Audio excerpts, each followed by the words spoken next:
નમસ્કાર દર્શક મિત્રો, @ગુજરાતમાં આપનું સ્વાગત છે।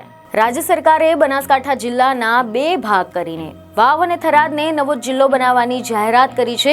ત્યારથી જ આ વિભાજનને લઈને વિરોધનો વંટોળ જોવા મળી રહ્યો છે। સમાચાર એવા મળી રહ્યા છે કે બનાસકાંઠા જિલ્લાના વિભાજનને આટલા બધા દિવસ વીતી ગયા છતાં પણ ત્યાંના લોકો અને નવા જિલ્લાનો વિરોધ કરી રહ્યા છે, જેમાં પણ ખાસ તો દિયોદર અને ધાનેરામાં ધરણા કાર્યક્રમ પણ યોજવામાં આવી રહ્યા છે। ત્યારે દિયોદરમાં ધરણા કાર્યક્રમમાં પહોંચેલા સાંસદ ગેનીબેન ઠાકોરનું પણ સમર્થન હોવાનું સામે આવ્યું છે।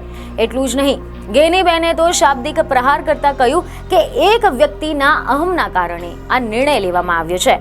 જી હા, હવે જો આપણે આના વિશે ડિટેલમાં વાત કરીએ તો સમાચાર એવા મળી રહ્યા છે કે સાંસદ ગેનીબેન ઠાકોરે નામ લીધા વગર એવું નિવેદન આપ્યું હતું કે એક વ્યક્તિના અહમના કારણે આ નિર્ણય લેવાયો છે। તમામ લોકોનો અભિપ્રાય લીધો હોત તો વિરોધ ન થયો હોત। અત્યારે નવા જિલ્લાનું વિભાજન કરવામાં આવ્યું, તેમાં સરકારે સ્થાનિક લોકોની વાતને ધ્યાને લેવાની જરૂર હતી। અત્યારે કાંકરેજ, ધાનેરા અને દિયોદરના લોકો નવા જિલ્લાનો વિરોધ કરી રહ્યા છે। આ લોકોએ ઓળખ જિલ્લાની માંગણી કરતું આવેદનપત્ર આપ્યું છે। તેનું હું સરકાર સુધી પહોંચાડીશ અને રજૂઆત કરીશ કે લોકોની માંગને ધ્યાને લેવામાં આવે અને તેમાં પુનઃ વિચારણા કરવામાં આવે।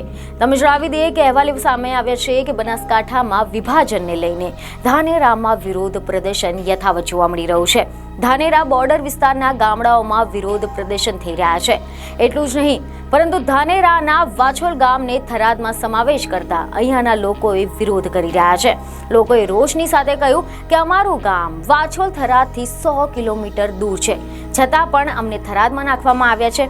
વાછોલ ગામના લોકોએ રસ્તો રોકીને વિરોધ દર્શાવ્યો છે। તો આની સાથે જ ધાનેરાનો બનાસકાંઠામાં સમાવેશ થાય તેવી માંગણી પણ લોકો કરી રહ્યા છે।